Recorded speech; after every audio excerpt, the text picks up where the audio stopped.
Bonsoir, chers étudiants. Je suis Wanan Joy, étudiant en faculté de sciences économiques et de gestion de l'Université de Yaoundé 2, Master 1, option économie et gestion appliquée. Bienvenue aux séances de statistiques inférentielles organisées par le bulletin bleu du groupe Valide avec pour candidat président Simon Lam. Nous avons en face de nous ici un exercice de statistiques inférentielles sur les lois de probabilité. L'énoncé nous dit ceci. Un brillant élève fait en moyenne une faute d'orthographe tous les 500 mots.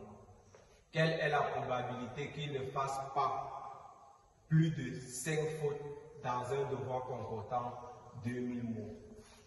C'est la question qui nous a été posée. Disons donc, déterminons la probabilité qu'il ne fasse pas plus de 5 fautes dans un devoir de 2000 mots. On sait déjà que quoi? S'il fait plus de 5 fautes dans un devoir de 2000 mots, la probabilité de faire cela est très faible. Ça suppose qu'elle va suivre une loi de Poisson.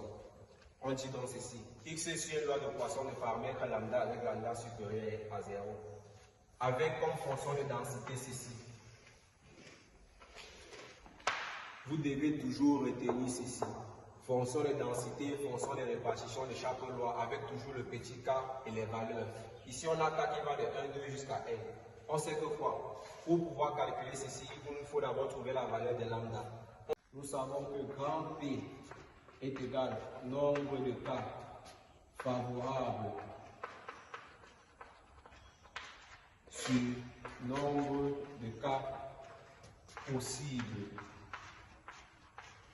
Ce qui nous permet donc d'écrire lambda est égal à 2000 sur 500. On trouve la valeur de lambda est égal à 4.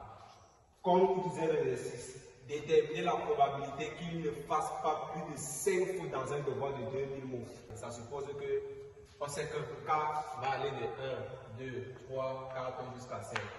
On va donc calculer, si on fait la décomposition K par K, on aura P de grand X inférieur ou égal à 5 est égal à P, X égal à 1, plus P de X égal à 2, plus P X égale à 3 jusqu'à P X égale à 5.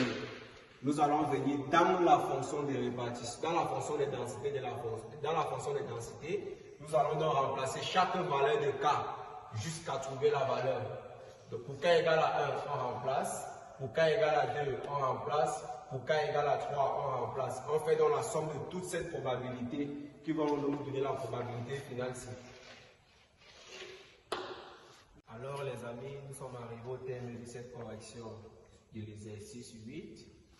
Rendez-vous pour la prochaine séance et continuez de travailler.